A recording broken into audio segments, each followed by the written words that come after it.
అనాసక్తుడైన వ్యక్తి మంచి చెడ్డలనే ఫలిత ప్రక్రియల నుండి సర్వదా విముక్తుడై ఉండును. అతడు నిజమునకేమియూ చేయనట్లే ఉండను.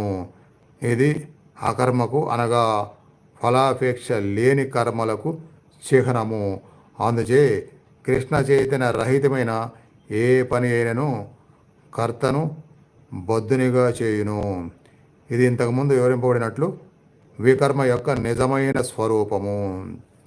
అది బహుశా కృష్ణ భగవానుడికి నేను ఎలా ఇష్టడిని అయి ఉంటానంటే, నేను చాలా కష్టపడేవాడిని. ఇక్కడ అమ్మాట చెప్పారు,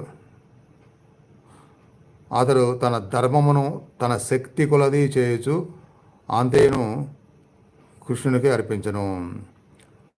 అంటే ధర్మ ప్రకారం ఎంత కష్టపడినా సరే అది దానికి కర్మ అంటదు.